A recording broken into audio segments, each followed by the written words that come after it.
Good evening. This is All India Radio, Kohima. I'm Jonas Yantan with Evening News. The headlines. Advisor Metsubo Jamir stresses on need to restructure and streamline activities of SIRT and Department of Rural Development. Advisor Imkong L Imchen says image of government depends on Information and Public Relations Department.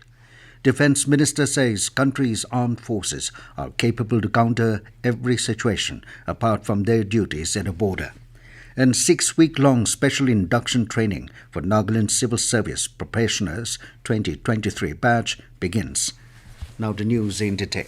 Nagaland State Institute of Rural Development, SIRT, held an introductory meeting with Minister for Rural Development and SIRT, Metsubo Jamir, at SIRT Computer Lab, Kohima today.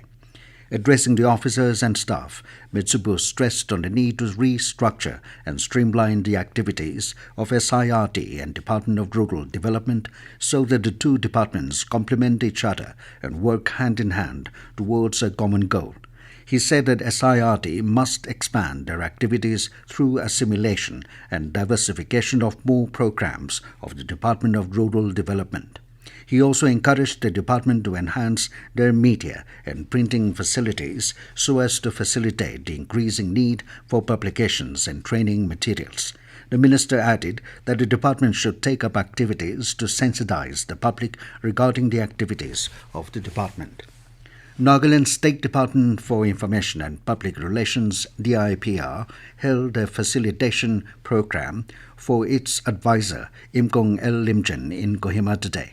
Addressing the program, Imchen said the image of the government depends on IPR department, which plays the important role of disseminating news and information to the public. He called upon the officers and staff to work sincerely while stating that he is there to serve the people.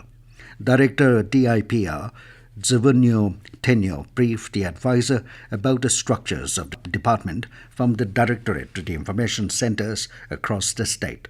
She informed that besides these, the department has public relations officers in Delhi, Kohima Raj Bhavan, and an information cell at the Nagaland Civil Secretariat. Commissioner and Secretary IPR V. Maria Yantan, in her address, thanked the officers and staff of the department for the sacrifices and services and also appealed to them to uphold the hard-working spirit despite many limitations. The advisor also inspected the library at the directorate. Defense Minister Rajnath Singh has said that the country's armed forces are capable enough to counter every situation apart from their duties at a border. Singh was addressing the ex-servicemen of armed forces in the Kendriya Sainik Board meeting held in New Delhi today. The defense minister lauded the ex-servicemen's selfless effort to serve the country during COVID pandemic. He stressed that ex-servicemen are national assets and the country is proud of them. The defense minister informed that some states have taken new initiatives to create new jobs for ex-servicemen, although a lot more needs to be done in this. He said that about 60,000 soldiers are added every year to the existing strength of 34 lakh ex-servicemen. Therefore, the government has a great responsibility to take care of these ex-servicemen and their families. The defense minister said that Sainik welfare and welfare schemes are being administered by state and district level Sainik welfare boards.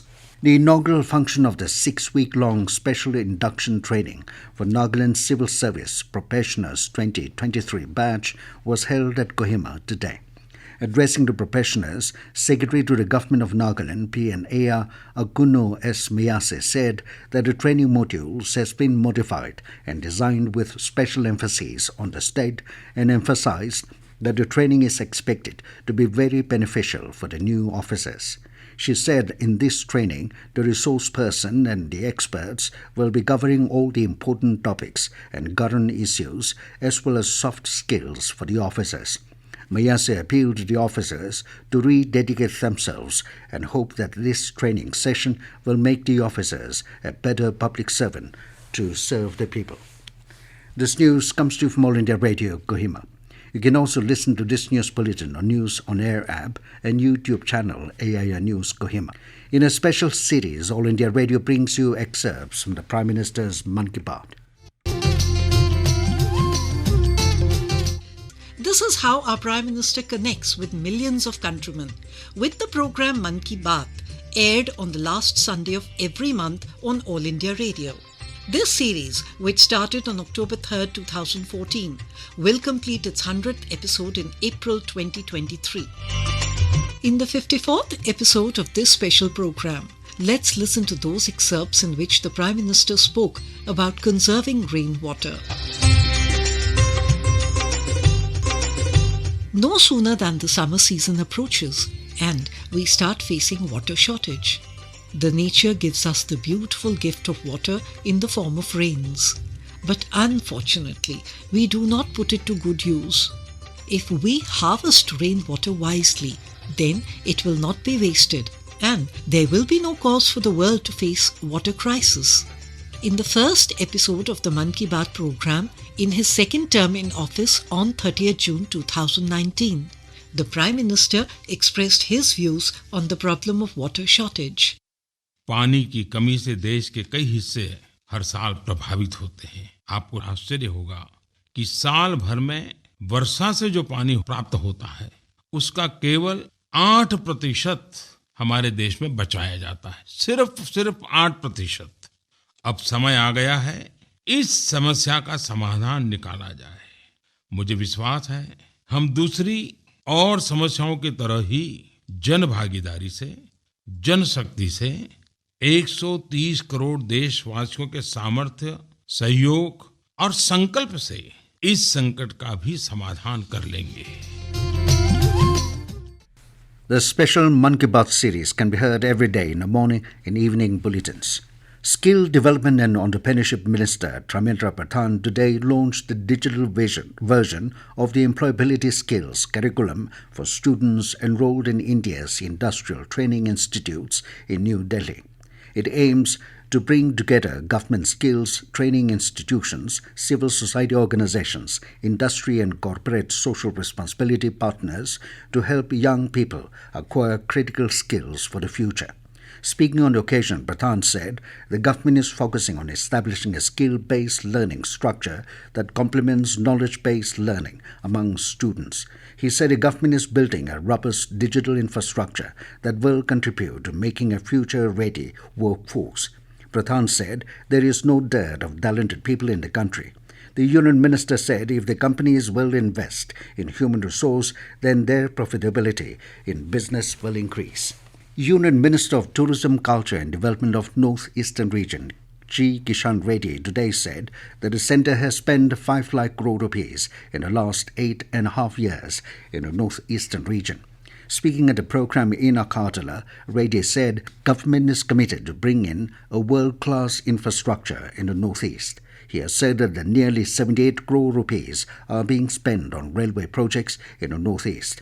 Expressing confidence that Northeast will emerge as the growth region of the country, he reiterated that this particular region can be a window of South Asia.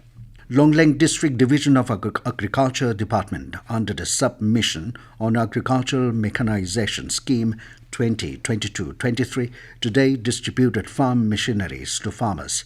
Speaking on the occasion, District Agriculture Officer Longlang S. Yongchang Pom appealed to the beneficiaries to use the machines for optimum benefit.